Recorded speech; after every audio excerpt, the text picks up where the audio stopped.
Ayun na nga guys, finally, no, nasa day 2 na tayo, napanood na rin natin ulit. And at the same time, oh my goodness, my initial reaction was goosebumps all over. Alam mo yung parang goosebumps na hindi yun, pero dumoble dito, lalong-lalo na yung umpisa. Because I think siguro the stage setting na nandito ako sa parang gitna. Kasi parang nakikita mo talaga yung kabuuan ng show, kabuuan ng production. Yung pagkagawa talaga ng mga mga ilaw, yung mga fireworks dyan. Fireworks ulit. Basta at mga ano dyan, mga activity and all. You know, it's very perfect talaga. Parang I've witnessed an international act talaga. Like, grabe, I think this is the best by far Pinoy concert na napanood ko na the best talaga. Na wala akong masabi kundi namamangha talaga ako, amazed. Napakaganda ng repertoire, napakaganda.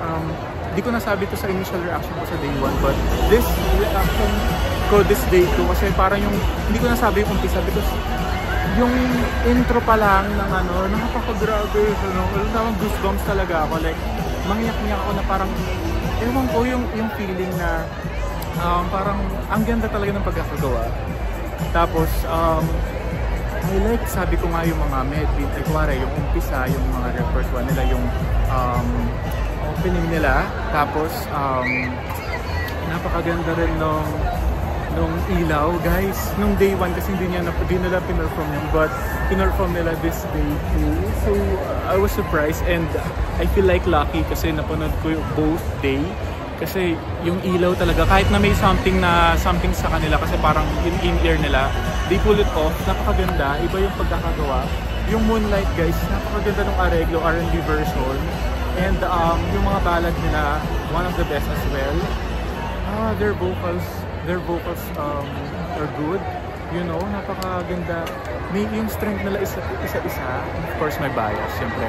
Stell did an amazing job. Of course, di ba, wala naman siyang performance na hindi best eh. Kasi, alam mo, ang ganda rin ng boses sa live nilang lima. Like, their vocals, talagang, alam mo, talagang they will come a long way talaga. Kasi parang, naluluha ako na ewan. Upo muna ako kasi, I don't know what to feel, but, mesmerized talaga ako. I feel like lucky talaga ako because I've experienced this one. Napakaganda dahil may mga parang pinahaba nila dito kasi parang nung day 1 nag-hold back sila kasi parang they're just stick into the program, into the set list. Parang wala sila masyadong batuhan ng mga tawanan moments and all, mga bardagulan. But this time dito, di sila nag-hold back kasi ang dami nilang mga batuhan dito. Ang dami nilang mga pinasalamat mga ninong tsaka ninang. Tapos sister, grabe, bumalik yung pagkaan nga, nakakatawa talaga siya, tawang-tawa ako. Tapos ibang-iba talaga sila sa mga 18, yung salamat tsaka yung lumapit talaga sila sa mosh pit, sa mga VIP standing ganyan. It was, oh my god, grabe talagang hindi, I don't know how to express this na malinis, but parang just stuck to my head na talagang, oh my god, talagang level up talaga sila. You know what I mean? It's like oh my god, best performance, I think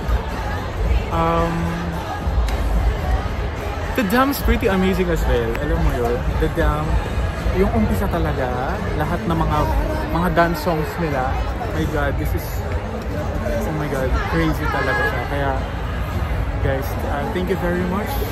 And sa mga 18 na naka-experience nito, alam niyo rin yung nakikil ko.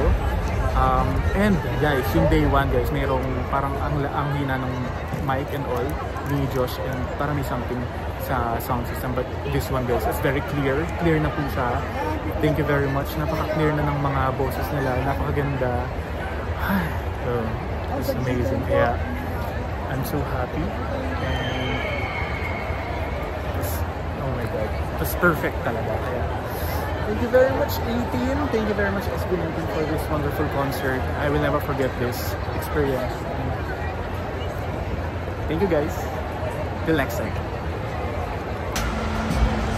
So yun na nga guys, no? Pauwi na yung mga 18 mga fans. Natapos siya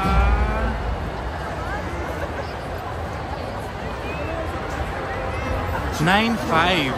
9:05, sabihin natin 8:50 ka, ganyan. Ayan, so yung mga 18 guys, mga fans, umuwi na, umaalis na. Ayan na nga guys. So, ang ganda ng seat ko kasi in front talaga ako. So, hindi naman siya like super gitna, but still the stage is giving. And, grabe. Ayan na nga guys. Umuwi na yung mga fans, mga 18, dahil busog na busog talaga sila sa concert. As for me as well. Ayan. So, ito yung mga kaganapan. And I'm so happy na isa ako dito sa mga naka-witness dito sa day 2 ng Simula Bukas Kickoff dahil busy na niya ng ang SB19 for their world tour. Ayan. So, picture-picture pa yung mga ibang 18.